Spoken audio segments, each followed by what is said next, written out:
Hi, everyone. This is Mark Bates, and you've reached the Rabbit Room Apologetics Podcast. Thanks for joining us. So let's continue in our series here on how to read the Bible. You've often heard it said, read the Bible like it's fiction. So does reading the Bible like fiction mean it's not true? No, that misunderstanding has confused an entire generation. Let's clear something up immediately. When scholars say read biblical narrative like fiction, they're not saying it's false. They're saying it's literally crafted. It was designed as it was written down by people who were trying to get a story across, right? Not just the afternoon newspaper or the morning newspaper, right? As the case may be. C.S. Lewis, who is both a Christian and a literary expert, and I think a lot of you know the name C.S. Lewis at least, right? Put it this way, the Bible is a collection of writings, and we must respect the literary form in which truth is conveyed. Truth is not diminished by literary structure. It is delivered through it, right?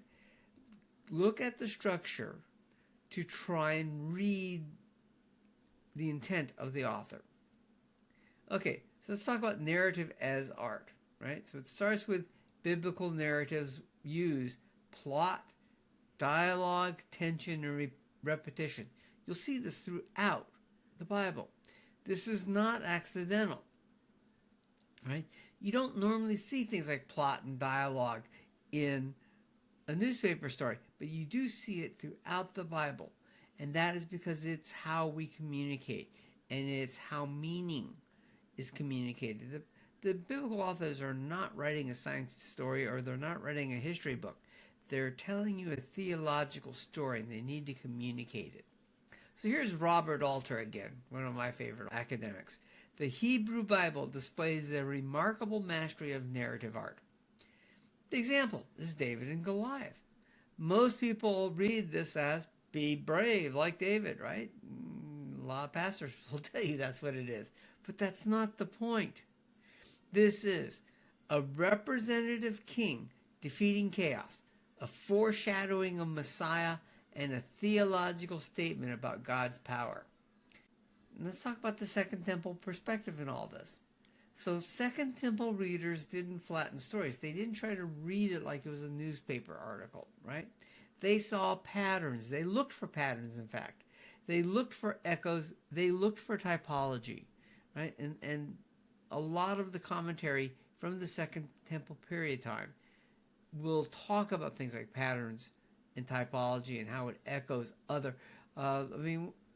You'll see it all the time when you see anything that takes place in the time of Jesus, where rabbis are saying, well, this rabbi says this means this, and another says, no, this passage means this, and says, like this passage here. Right? They're always looking for those echoes of meaning, because that's how we can interpret the current one, right? This is why the New Testament reads the Old Testament the way it does, right? If you've ever gotten into a debate with the skeptic, a lot of times they say, well, that's not what the Old Testament said when, like, Matthew quotes it.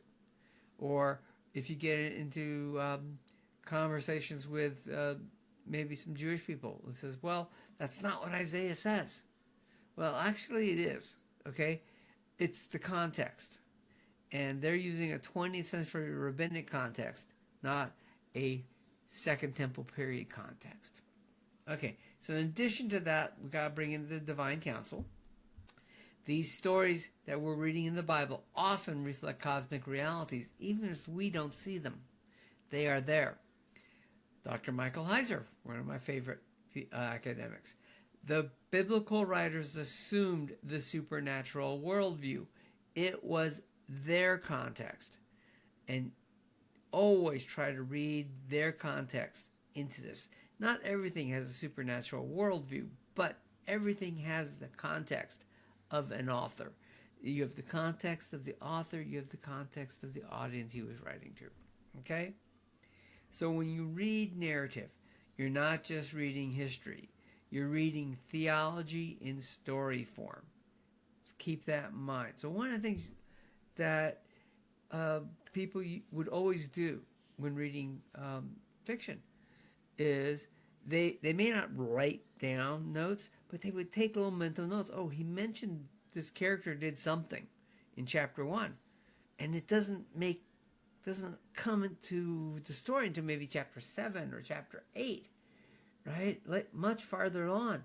You're going, wow, that person wrote that into the story, so it would make a difference here.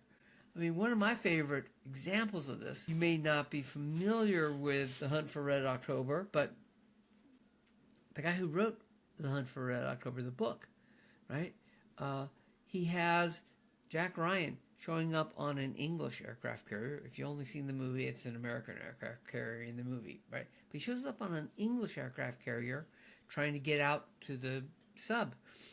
And when he's being introduced to the captain and the admiral of the English aircraft carrier, say, "Aren't you Sir Ryan?" He goes, "Yes." "You were the ones who saved the royals?" He goes, "Well, yeah, that was..." And they never mention it again, other than placing that. And it doesn't show up for a couple books, right? So it's like, here's something, a plot point that's important, because the English captain, that's how he built instant credibility with the English captain and admiral, right? Was that he was Sir Jack Ryan. But that doesn't come into play until he writes a prequel several books later where he tells that story, right? So these little notes make a difference. And you'll find that in the Bible where some little plot point will occur and it won't matter for several chapters, or maybe even, a whole completely different story. And then it shows up. And then they went, oh, wow. There's this application here. One of the things that I really loved was there's this guy who did this graphic where he tried to show where all the interconnections in the Bible were. And basically you couldn't see the pattern of the arcs anymore, because you had to really dig in deep to see them, but there were thousands and thousands and thousands of these arcs showing there's a connection between this verse and this verse, and it's quite fascinating.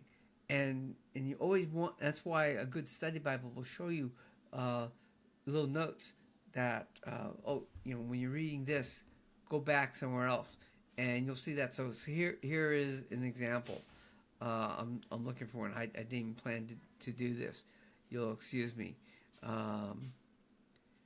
But I'm not seeing any right here. Excuse me. Oh, here we go. So here we're talking about the descendants of Shem, generations of Shem, right? And here, look at chapter 10:22, verses 10 to 26 in First Chronicles, right? They come up again. And so there are all of these interconnections that you need to take into play here. So that's very important, right? So when you read the narrative, you're not just reading history. You're reading theology in story form, right? So here's your application. Read the Bible like this. Not just asking what happened, but what is the story showing me about God, His kingdom, and His purpose? The Bible isn't less true because it's beautifully written. It's more powerful because it is. All right, anyone, if you have questions or comments, leave them in the appropriate section. Let me know where you're going. Look at the description for a discount link if you want to get Logos and get it at a great rate. Thank you for that. Have a blessed day. And as always, remember, God is good all the time.